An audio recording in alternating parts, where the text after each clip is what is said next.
Here's my crochet braid pattern for when I have a middle part leave out. So I'm starting with freshly shampooed and blow dried hair. You always want a clean base and a clean foundation, especially if you're going to be wearing this for weeks.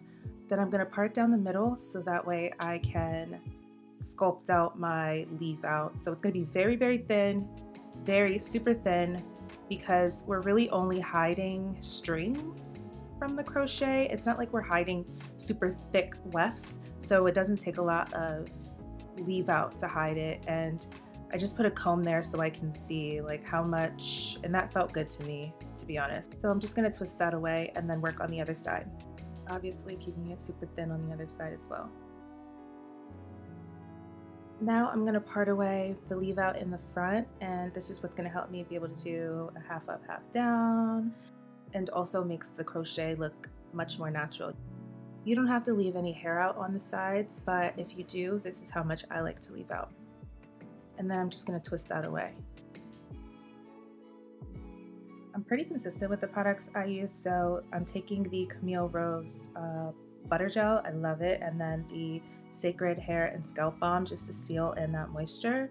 The combo is amazing. And then I'm just parting out the super, super thin section, and I'm just going to stop midway so that way I can join the braids together in the middle. You'll see what I'm talking about in a second. Nice, neatly, but not too tight, because you don't want too much tension or pain in your install. And then stopping midway. And then I'm just going to repeat on the other side. Now that I have 2 of these braids, I'm going to go ahead and part down the middle in the back, so that way I can join these braids together and it's going to form a Y. And the reason I do that is so that way it just looks the most natural right at the top of the crown area, and then when the wind is blowing, your hair's not like split down the middle and just blowing side to side. It just looks the most natural this way, and I always do this Y pattern whether I'm going to do leave out or no leave out. So I'll braid this all the way down. So the next part is just going to be a regular part all the way down, not too thick, but not as thin as that first braid. Up to you if you want it that thin, but you don't need it that thin for it to be nice and flat. So you're going to braid towards the middle, and then you'll take that last braid, join it, and then braid all the way down. And you're pretty much going to do this all the way until you get to the last 3 braids by the ear. The next braid is also going all the way down, and then braiding regularly, just adding in that last braid and then braiding all the way down. Now once we get to the last 3, I like to pre-part before I start. So the way my head fits with these last 3 braids, they're all not going to go all the way back. So I'm going to start with the braid closest to my ear, and I'm going to braid that going backwards. I don't want to braid going down because it doesn't look as natural when you pull your hair up. So I'm always going backwards versus downwards, and then just stopping about midpoint. We'll add this braid in later, and then splitting this little section into 2 and doing the same thing. So to that top section, since it's not going to go all the way back, I'm just going to braid it about halfway. Your head shape might be different. You might have a bigger head than me. So this might work a little bit differently for you. You know, just use your sense. Now, with the last braid, I'm just going to go ahead and start braiding backwards. And this is where I incorporate those 2 loose braids.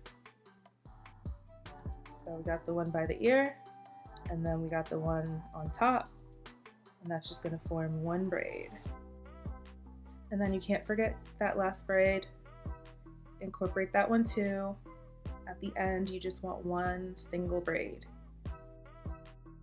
Now that I have 1 braid, I'm just going to go ahead and tuck that in through all of the loops. Get it nice and flat, and we're going to add this braid in once we start on the next side. Super seamless, super flat, very nice and neat. So on the other side, I'm going to start right by the closest braid, and I'm basically just going to repeat what I did on the other side. And then we're going to add the braid from the other side in, so you can see here it's all just tucked in together. The ultimate goal at the very end of this is just to have one braid. You don't want a ton of loose braids. It just makes it harder to take this out. And then repeating what I did on the other side with those 3 braids.